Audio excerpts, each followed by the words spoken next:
Welcome to London Tamil kitchen. இன்றைக்கு நான் வாழைப்பழ வாய்ப்பன் செய்து காட்ட போகிறேன். சில பேர் அதை வாழைப்பழ பணியாரம் என்றும் சொல்லுறவ. அதுக்கு தேவையான பொருட்கள் என்னன்னு பார்ப்போம். முதல்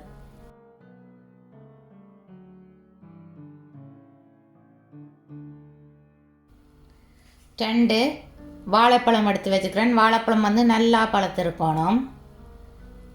சால்ட் எடுத்து வச்சிருக்கிறேன், 1/4 teaspoon salt. 150 gram self rising flower எடுத்து வச்சுக்கிறேன். 150 கிராம் பிளேன் ஃப்ளவர் எடுத்து வச்சிருக்கிறேன். நீங்கள் வேணுமெண்டா தனியாக பிளேன் ஃப்ளவர் யூஸ் பண்ணலாம். அதுக்கு 1 டீஸ்பூன் பேக்கிங் பவுடர் ஆட் பண்ணணும். நான் 1/2 செல்ஃப் ரைசிங் 1/2 பிளேன் ஃப்ளவர் எடுத்தபடியாக பேக்கிங் பவுடர் யூஸ் பண்ண மாட்டேன். 125 கிராம் சுகர் எடுத்து வச்சிருக்கிறேன். மற்றது தண்ணியும் எடுத்து வச்சிருக்கிறேன். ஒரு பாத்திரம் எடுத்து பனானாவை தோல் உரித்து போடுறேன். எடுத்து வச்சிருக்கிற பனானாக்குள்ளேயே நான் சுகரையும் ஆட் பண்ணுறேன். இனி மாஷரால் மசிச்செடுக்க போகிறேன். நீங்கள் வேணுமென்னு சொன்னால் ஃபோக்காலேயோ ஸ்பூனாலேயோ அல்லது கிரைண்டரில் கூட நீங்கள் போட்டு அரைக்கலாம். கிரைண்டரில் அரைச்சா நல்ல ஸ்மூத்தாக வரும்.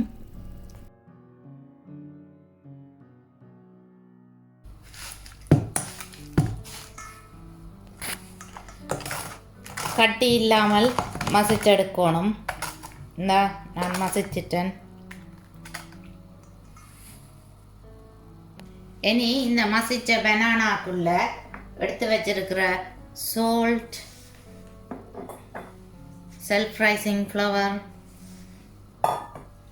பிளேன் ஃப்ளவர் எல்லாத்தையும் ஒண்டா போடுறேன்.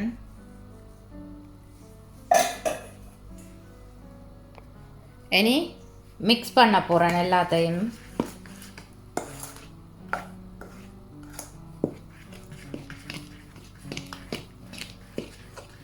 நாங்கள் இதை மிக்ஸ் பண்ணினா தான் எங்களுக்கு எவ்வளோ தண்ணி தேவைன்றது தெரியும். நீங்கள் முதலே தண்ணியை விட்டுடாங்கோ.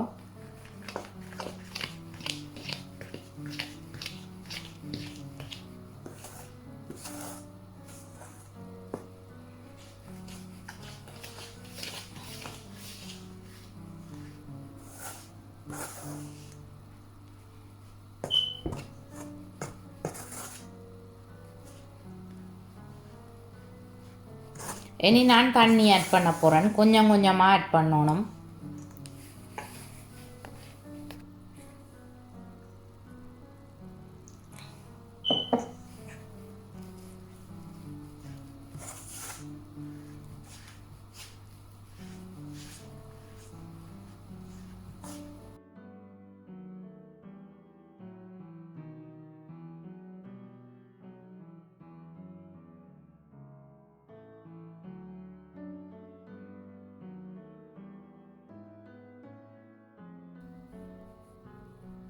மாவை குழைச்செடுத்துட்டேன்.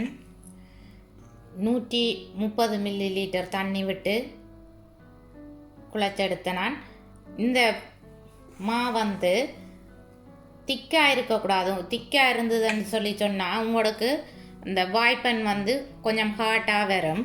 இப்படி கொஞ்சம் தண்ணித்தன்மையாக இருக்கணும். இப்படி தண்ணித்தன்மையாக இருந்தால் தான் உங்களுக்கு வாய்ப்பன் சாஃப்டாக வரும்.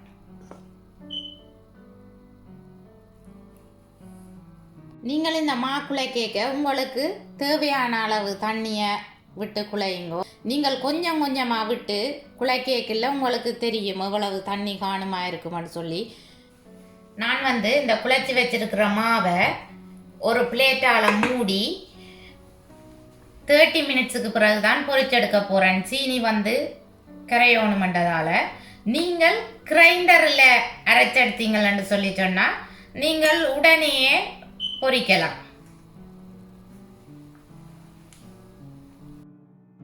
அடுப்பில் ஒரு பாத்திரத்தை வச்சு ஹீட் பண்ணுறேன். ஆயில் ஆட் பண்ணுறேன். ஆயில் நல்லா கொதிச்ச பிறகு தான் நான் இந்த வாய்ப்பனை போட போகிறேன்.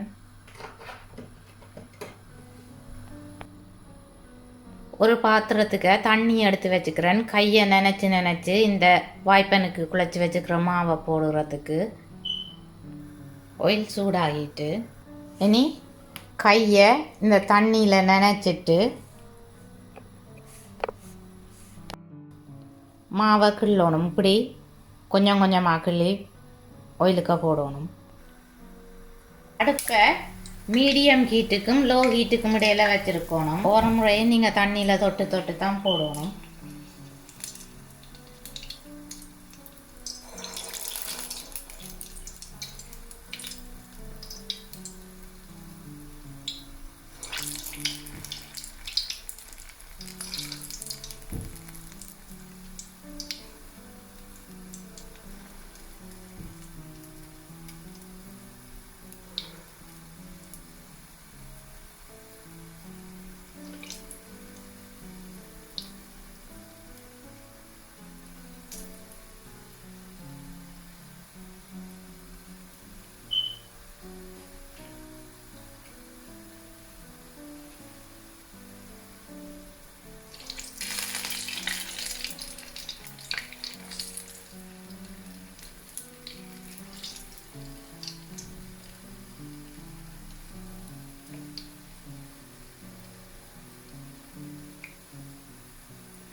கொஞ்ச நேரம் பொரிஞ்சா பிறகு கிளறி விடணும்.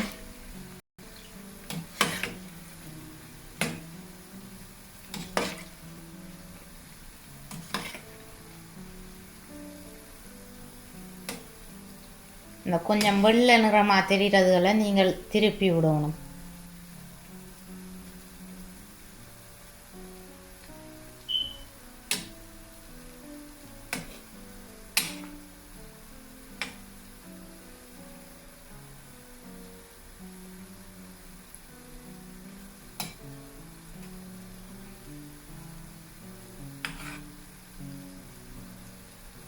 வாய்ப்பன் வந்து கோல்டன் ப்ரௌனாக வந்த பிறகு நாங்கள் வடிச்செடுக்கணும்.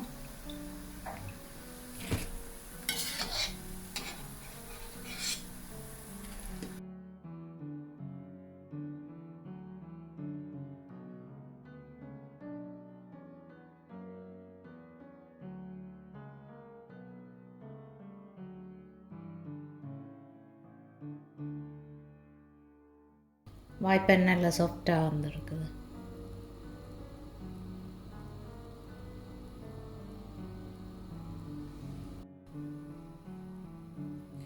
வாழைப்பழ வாய்ப்பன் ரெடி.